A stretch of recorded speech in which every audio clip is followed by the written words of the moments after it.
Hey folks, welcome to this episode of the Application Security Podcast. This is Chris Romeo, CEO of Security Journey and co-host of the podcast. I'm also joined by Robert. Hey, Robert. Hey, Chris. Yeah, Robert Hurlbut here, threat modeling architect.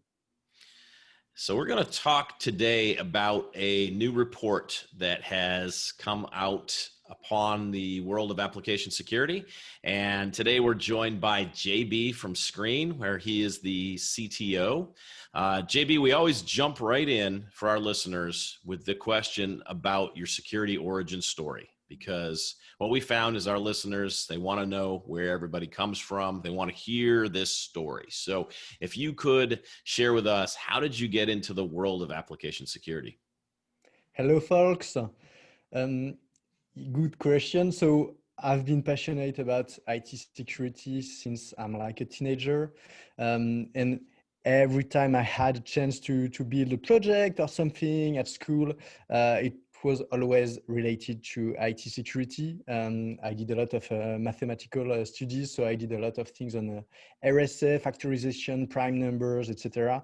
And when I reached engineering school, my first internship was done with a pentester team. So that was like a deep dive into the professional world of security. It was like most of the days wearing shorts and t-shirts in the office, hacking stuff, and some of the days with a suit and a tie and going to some customers to actually see with them how we could hide them. So I've been really hooked into the field of security. Big fan of the technical aspect, computers. How can you design and build secure system, and how can you break them on the other hand? And so that was really my passion.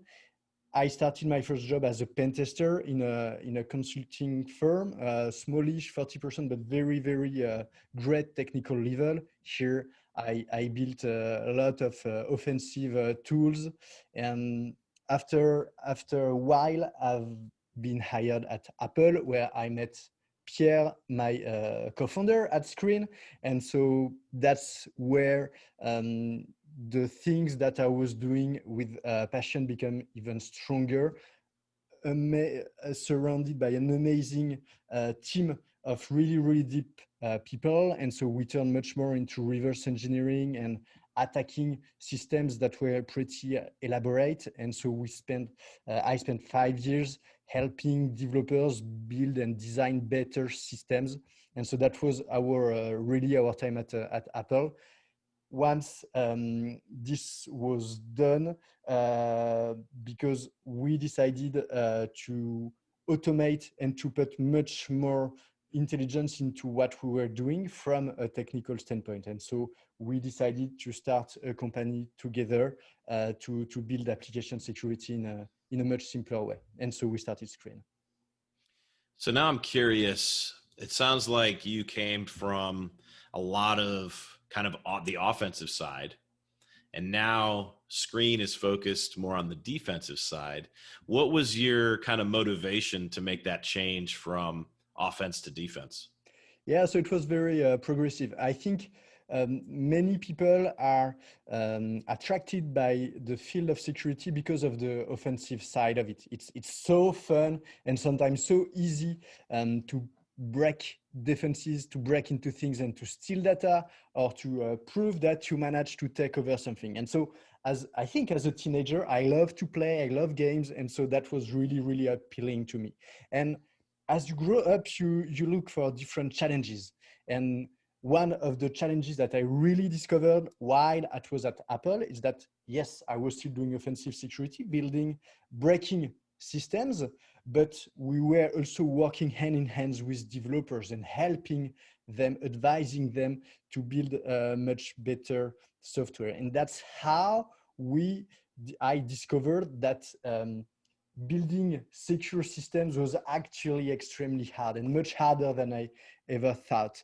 And that the tools and the processes and all the methods that were available were far from perfect. And so we understood that the best product you could dream of in the security industry was not here, and that many things were done with ideas that were pretty ancient, that the space of security was still pretty secretive. You know, you won't try my product until you sign an NDA and things like that. And so that's how we realize that actually all this culture and this mindset of the old security days that is still present in many places today still exist and is not helping, because it's not good to bring awareness, to bring trust towards a given product or techniques. And so that's one of the things we wanted to change. And so that's how I think I moved from the offensive side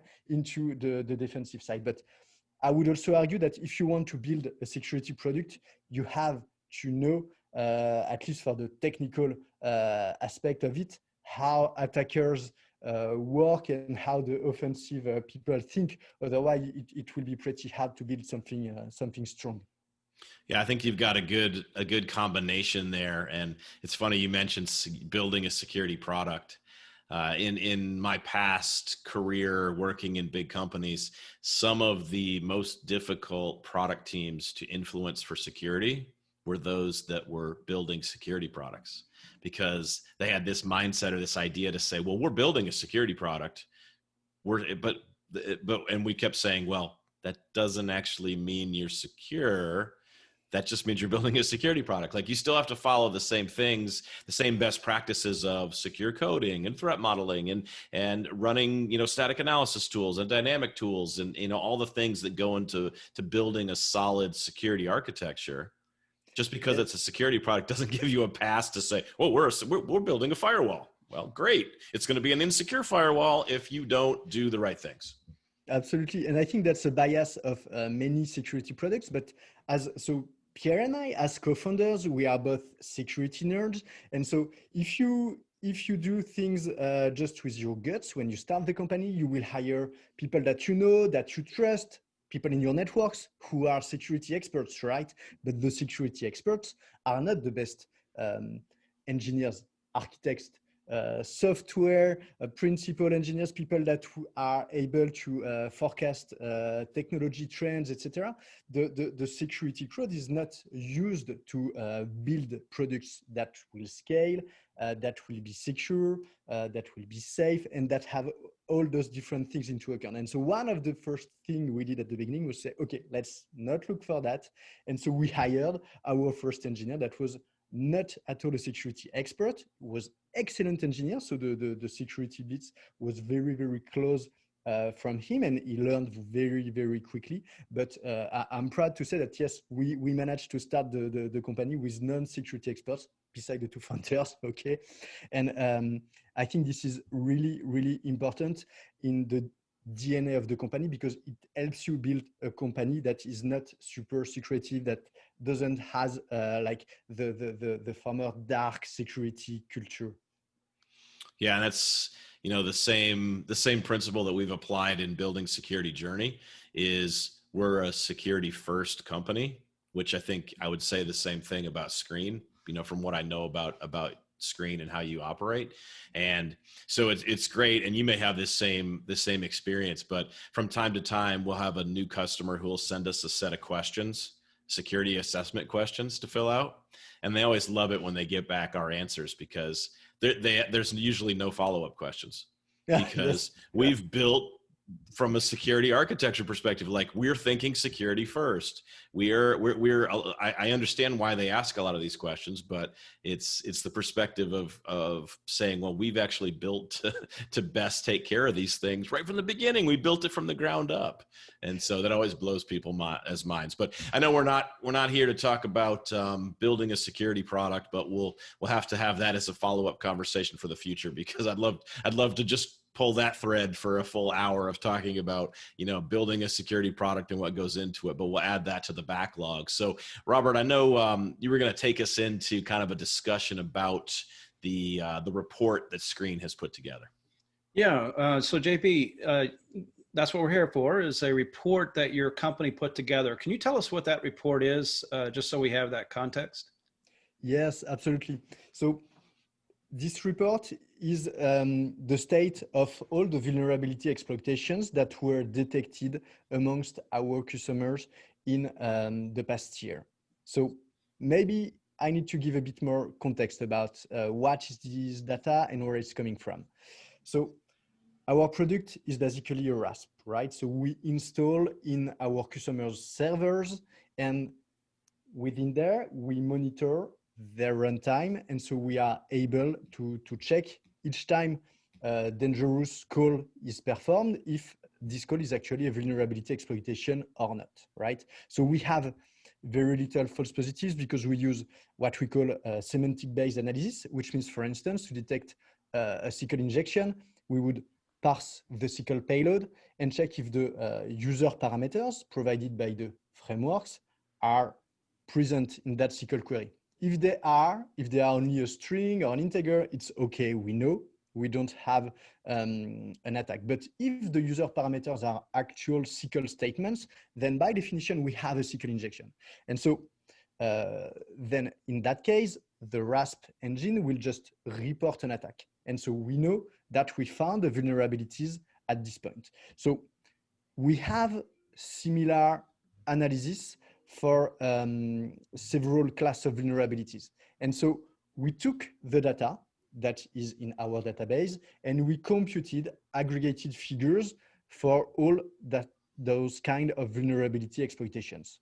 So there is a big difference with other reports that you may find. We don't focus on potential attacks that we have detected.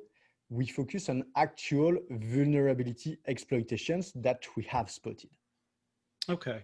And so understanding a little bit more about what the report is and some of the goals, and you were trying to help, if I understand correctly, you're trying to help teams, or the purpose is to help teams understand some real attacks and see those results and help them understand that these are not just theoretical. Sometimes we read a report, SQL injection is a top, or some other attack is the top.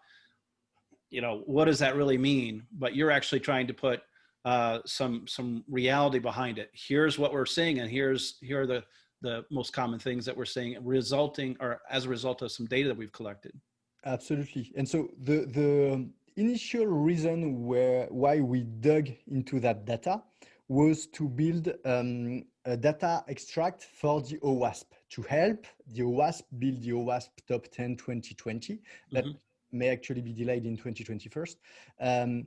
And so that's how we started to dig into those figures. And so I was reading the extract behind my spreadsheet, and I was thinking, oh my God, so many great insights in this data set. We need to share it more. And so I shared with the team. And so that's how the idea of this report was born. And obviously we shared the data with the OWASP as well. And so yes, this data is grounded into reality, because that's not just detecting, yes, we have this trend of attack. It's more, so we don't really know the trend of attack. What we know are the actual vulnerabilities that may be present into your application. Now, this report is not like the perfect source of truth, because we don't protect against any kind of vulnerabilities. There are some vulnerabilities that we don't cover yet, for instance, and so you will not find everything into this report. But on the class of vulnerabilities that Sqreen is covering, we believe that this is a nice insight of which vulnerability is more prevalent than others, and which language might have more difficulties to be more secure facing one vulnerability than one other. And so all those insights can be really helpful to application security teams that can help their engineers in prioritizing into which kind of defense they should put first. So if we think about this from our audience's perspective, what would you say is, what will I take away, or what will I get from this report if one of our audience members is sitting here saying, okay, I'm going to invest an hour in reading this report? JB was telling me about it on the podcast here. Like, what would you tell them? Like, how would you entice them to say, here's why you should go ahead and spend that hour reading this report. Yes, depends who you are. If you are, I don't know, a Gartner strategist, then you might find interesting that vulnerabilities such as SQL injection or cross-site scripting are still prevalent in today's applications. And so that may come as a surprise to some of us, because we know that modern frameworks, they have good defenses against cross-site scripting, they have good defenses against SQL injection, but that's still not perfect. So that's one of the things. The other thing that you might find interesting is that we found that we had 4 times more attacks in the past year than over the previous one. So we had like a rise in attacks. So and when I say attacks, I mean vulnerability exploitation, right? It's in the context of this report. And so we might think that the world is becoming more and more safer and safer, but it's actually not what this data is showing. So I'm not saying that this data is worrying, but I try to think and see how we could explain that. And one way we could explain that is that the world today has more and more software developers than it has 1 year ago or 5 years ago, right? The world has a huge demand for software engineers. And so one of the consequences of that is that software engineers training is becoming shorter and shorter. And so we know that historically, the software engineer training does not take into account security that much. And that's expected because they have a very complex job. Security is only one facet of it. And so the shorter you make the developer training, the less they will spend on security. And so the more likely they have to write bugs that actually have security consequences, so-called vulnerabilities. So this really makes the world evolving quickly, not in the direction of being more and more secure. And so obviously this may change with new tools, new frameworks, better information around all of that, but that's not what the report is showing to date. So I think that's my answer if you are a Gartner analyst, right? Now, my answer, if you are a CTO, an application security professional, a CISO, what you may want to look for into this report is how your own company might be vulnerable to some particular threats. So let's assume you are a PHP first company or a Java first company. Then this report will show you for each platform what are the prevalent vulnerabilities. Some of them are surprising, some of them are not. For instance, we know that Node.js is using a lot the MongoDB database, and so this kind of vulnerabilities are obviously prevalent in the Node.js world. So with that in mind, and let's take I know you give us different views, the Gartner view, the CTO, and so forth. Let's take the application security person. What was one maybe surprising thing that you learned from analyzing this data that could be helpful to that application security person that maybe they need to think about, or maybe they hadn't even thought about? Was there maybe 1 or 2 things that you found that surprised you? Yes. So to me, one thing that was surprising is prevalence of SQL injections and cross-site scripting exploits. So very important proportion of those. So what we saw is that about 70% of the security events consisted of SQL injections and XSS exploits. So that's a lot, and there is a huge prevalence. So probably there should be a focus on protecting your applications against SQL injections and cross-site scripting vulnerabilities. So you have many ways to do that, and this report is not sharing that much about it. the recommendations are findable. You can do content security policy. You can ensure that all your applications are using a templating engine. You can use static analysis to ensure that you are not using dangerous functions, or review the usage of those functions. You can have some training for the developers to help them understand what they are, sensibilize people for those things during pull requests, etc. That's typical. You have similar recommendations for SQL injections, but that's one takeaway. When we are often looking for business logic vulnerabilities and different kind of things like race conditions, for instance, what we have here shows that we still have a prevalence of those pretty old classes of vulnerabilities, because like SQL injection were born like in the early days of the web. Cross-site scripting is a bit more recent, maybe 2005, the first reports on that, and 2010 really, really popular. But we can see that those old vulnerabilities are really, really prevalent.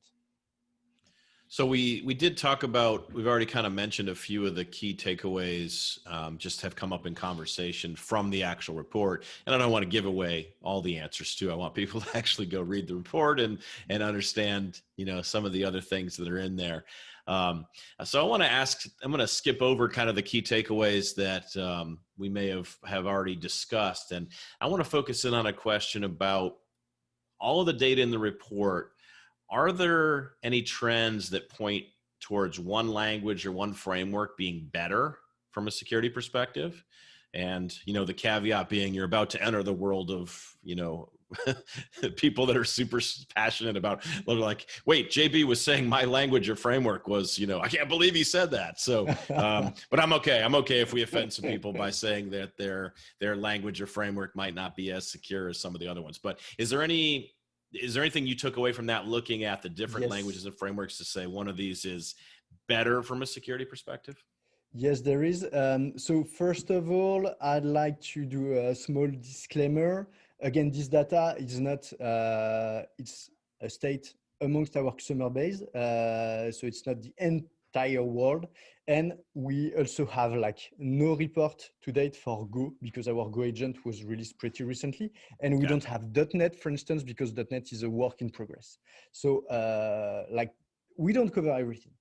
Now, amongst what we cover, the findings is that consistently applications that are not using frameworks are 3 times more likely to suffer from vulnerabilities than applications that are using frameworks, right? So I don't really want to give a hierarchy of frameworks here. And actually, we found that, for instance, in the world of PHP, whether you use Symfony, Laravel, or WordPress, you have basically the same likelihood of getting attacks, which is like 8% actually. Whereas when you are not using a framework, the likelihood goes up to 61%. So you have a huge discrepancy here. And the thing we would recommend, and I don't think that's a big surprise, but we can draw a conclusion further. The thing we want to recommend is that you should use a framework. So make sure that whenever you start something, you should use a framework. I think that's pretty grounded today, and we take it for granted. That probably if you are a CISO of a pretty large company, you have some legacy applications at some place or some other.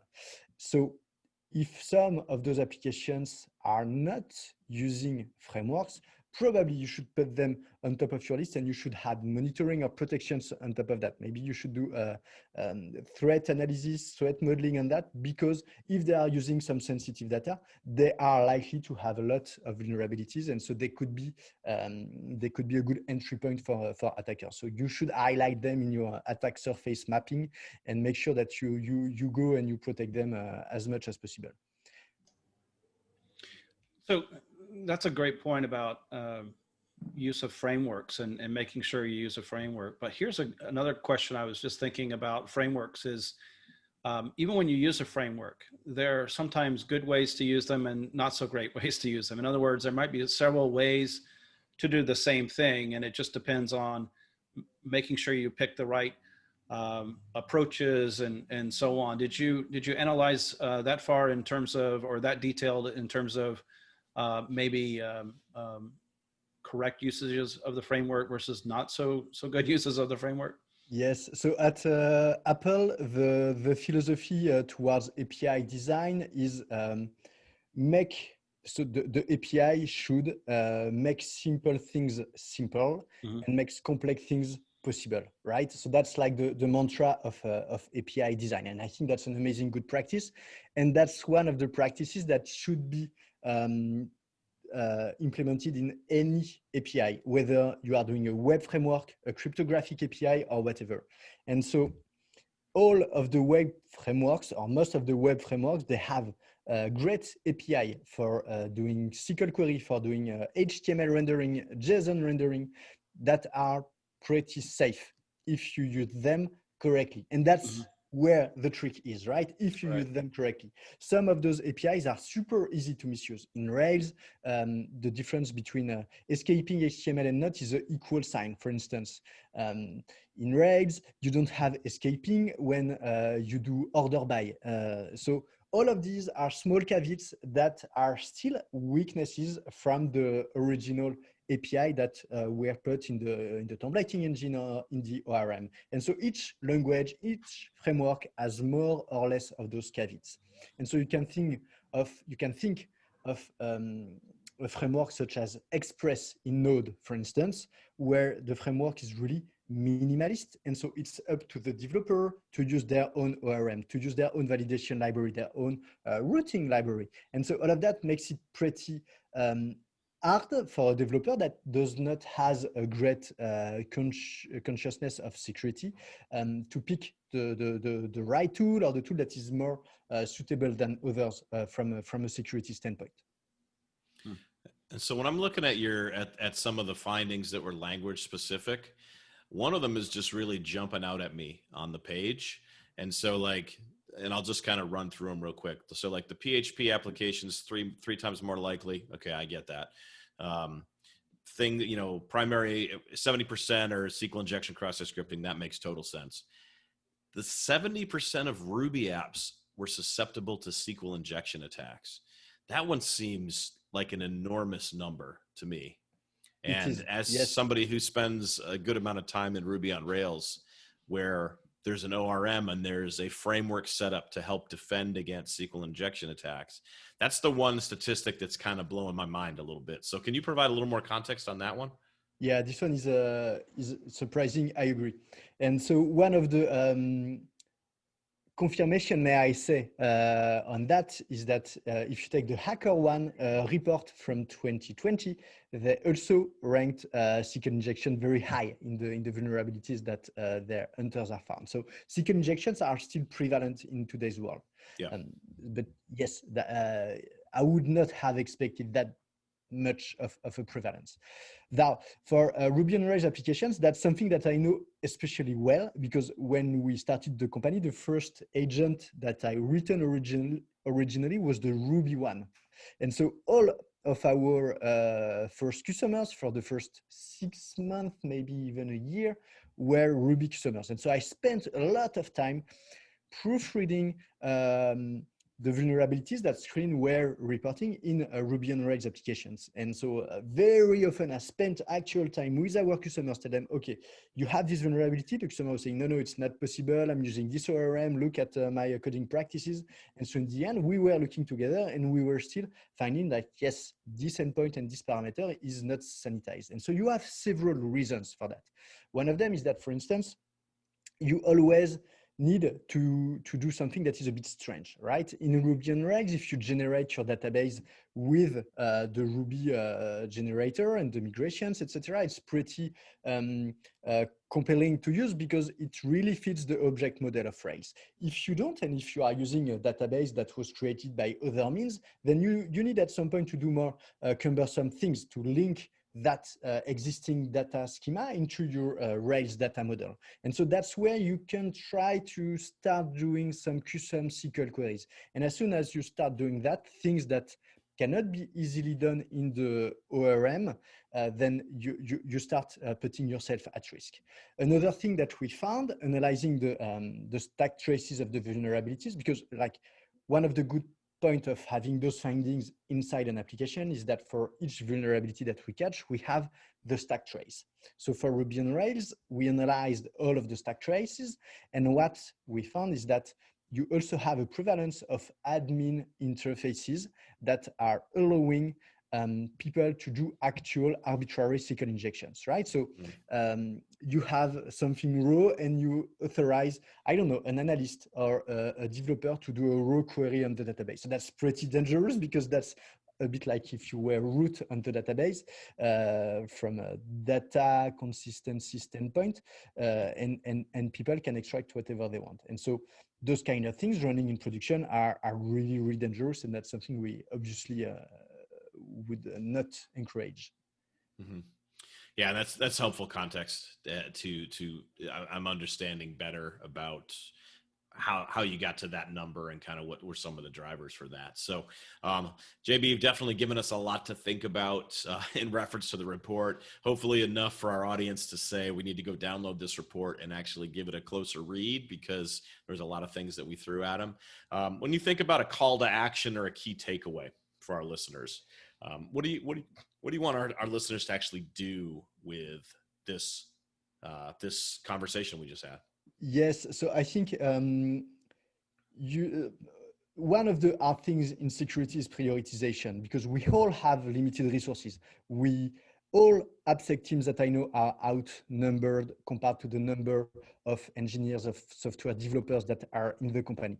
And so the key thing that you need to do as a security practitioner is to prioritize and focus your efforts on the right thing. So I think this kind of data is very helpful in helping you prioritize and understanding what is the context and how all of the applications, all of the teams that you have in your company might be more or less likely to put vulnerability in their code. And so I think having a data-driven decision model to help a given team implement CI to put more runtime protections on your applications, just to build your security strategy based on actual hard facts data.